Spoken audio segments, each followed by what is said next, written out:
ತುಂಬ ಸುಲಭವಾಗಿ ಟೊಮೆಟೊ ಚಟ್ನಿ ಯಾವ ರೀತಿ ಮಾಡೋದು ಅಂತ ನೋಡೋಣ ಬನ್ನಿ. ಚಪಾತಿ, ಅನ್ನ, ರೊಟ್ಟಿ ಎಲ್ಲದಕ್ಕೂ ಸೂಪರ್ ಆಗಿರುತ್ತೆ. ಇಲ್ಲಿ ಟೊಮೆಟೊ ತೊಗೊಂಡಿದ್ದೀನಿ. ಟೊಮೆಟೊ, ಈರುಳ್ಳಿ, ಬ್ಯಾಡಗಿ ಮೆಣಸಿನ್ಕಾಯಿ, ಹಸಿ ಶುಂಠಿ ಮತ್ತು ಬೆಳ್ಳುಳ್ಳಿ ತೊಗೊಂಡಿದ್ದೀನಿ. ಎಲ್ಲನೂ ಒಂದೊಂದಾಗಿ ಕಟ್ ಮಾಡ್ಕೊಂಡು ಮಿಕ್ಸಿ ಜಾರಿಗೆ ಸೇರಿಸ್ತಿದ್ದೀನಿ. ನೀರು ಹಾಕಬಾರ್ದು, ಹಾಗೆಯೇ ತರಿಯಾಗಿ ರುಬ್ಕೊಂಡು ತೊಗೋಬೇಕು. ಜಾಸ್ತಿ ಸ್ಮೂತಾಗಿ ರುಬ್ಕೋಬಾರ್ದು.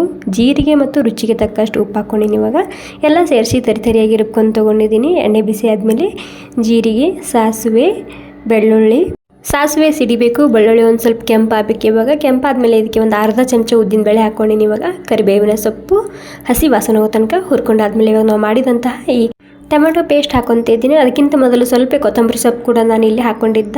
ಸ್ವಲ್ಪ ಅರಿಶಿಣ ಮತ್ತು ರುಚಿಗೆ ತಕ್ಕಷ್ಟು ಉಪ್ಪು ಹಾಕ್ಕೊಂಡಿನಿ. ಇವಾಗ ಹಸಿ ವಾಸನೆ ಹೋಗೋ ತನಕ ಅಥವಾ ಎಣ್ಣೆ ಸಪ್ರೇಟ್ ಆಗೋ ತನಕ ಕುದಿಸ್ಕೊಂಡು ತೊಗೋಬೇಕು ಅಷ್ಟೇ. ಕೊನೆಗೆ ಇದಕ್ಕೆ ಒಂದು ಚಮಚ ಬೆಲ್ಲ ಹಾಕ್ಕೊಂಡಿನಿ. ಎಲ್ಲನೂ ಸೇರಿಸಿ ನೀಟಾಗಿ ಕುದಿಸ್ಕೊಂಡು ತೊಗೋಬೇಕು ಅಷ್ಟೇ. ತುಂಬಾ ರುಚಿಯಾಗಿರುವಂತಹ ಸಿಂಪಲ್ಲಾಗಿ ಮಾಡುವಂತಹ ಟೊಮೆಟೊ ಚಟ್ನಿ ರೆಸಿಪಿ ರೆಡಿ. ಇಷ್ಟ ಆಗಿದ್ರೆ ಒಂದು ಲೈಕ್ ಮಾಡಿ.